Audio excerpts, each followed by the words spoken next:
काफी वक्त पहले एक गरीब आदमी जो जंगल में लकड़ियां काटने जाया करता था, वह रोज सुबह अपने घर से निकलता और जंगल में जाकर लकड़ियां काटता और शाम में सारी लकड़ियां इकट्ठे करके उसे बेचकर जो कुछ पैसे मिलते उससे अपने घर का सामान ले आता और अपने परिवार को चलाता था। वो काफी समय से ऐसा ही काम कर रहा था। एक दिन वो जंगल में लकड़ियां काटने जाता है, तभी वो देखता है एक भेड़िया जिसके हाथ पांव नहीं है और वो बहुत मुश्किल से खुद को घिसड़ कर चल रहा है। फिर वो अचानक सोचने लगता है ये किसी तरह चल पा रहा है, भला ये शिकार कैसे करता होगा और अपना पेट कैसे भरता होगा और ये अब तक जिंदा कैसे है।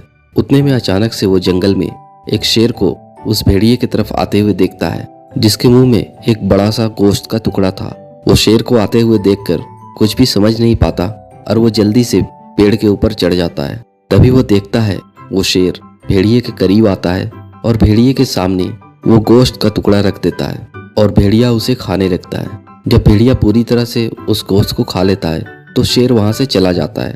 ये सब वो लकड़हारा पेड़ के ऊपर से देख रहा था और वो सोचने लगा, लोग सही कहते हैं, खुदा बड़ा मेहरबान है। वो हर हाल में अपने मखलूक का पेट भरता है। और वो पेड़ से धीरे से उतर जाता है और सोचता है अब से मैं भी वैसा ही करूंगा, मुझे भी कोई ना कोई तरीके से खुदा मेरे घर पे ही खाना भिजवा देगा।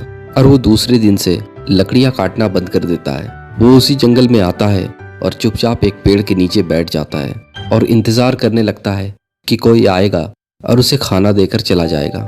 लेकिन उस दिन वैसा कुछ भी नहीं होता। वो दूसरे दिन भी आता है और उसी तरह उसी पेड़ के नीचे बैठ जाता है, लेकिन ये क्या, आज भी कोई नहीं आया। इसी तरह से कुछ वक्त और गुजरता है और कुछ हफ्ते बीत जाते हैं, लेकिन किसी भी दिन कोई भी नहीं आया जो उसे थोड़ा भी खाना दे। अब वो चलने फिरने के काबिल भी नहीं था और उसी पेड़ के नीचे पड़ा रहता था। एक दो दिन और बीतने के बाद उसके पास से एक बाबा जा रहे थे। वो बाबा उसकी हालत देखकर उससे पूछने लगे, आखिर क्या बात है, तुम कई दिनों से इस पेड़ के नीचे बैठे रहते हो, कुछ काम क्यों नहीं करते। वो लकड़हारा उस भेड़िए और शेर की कहानी उसे बताता है। तब बाबा उससे कहते हैं, तुमने कहानी का एक हिस्सा तो बिल्कुल सही समझा, लेकिन दूसरे हिस्से को समझ नहीं पाए। बेशक खुदा अपने मखलूक को खिलाता है हर हाल में, लेकिन दूसरी तरफ तुम ये क्यों नहीं समझते कि खुदा तुम्हें उस भेड़िए की तरह मजबूर नहीं बनाना चाहता, बल्कि उस शेर की तरह बनाना चाहता है जो खुद भी अपना पेट भरता है और दूसरों का भी पेट भरता है। अब उस लकड़हारे को बाबा की बात समझ में आती है और वो सोच लेता है, आज से मैं इतना मेहनत करूंगा कि खुद अपने परिवार का भी पेट पाल सकूंगा और जिसे मेरी जरूरत होगी उसका भी पेट पालूंगा।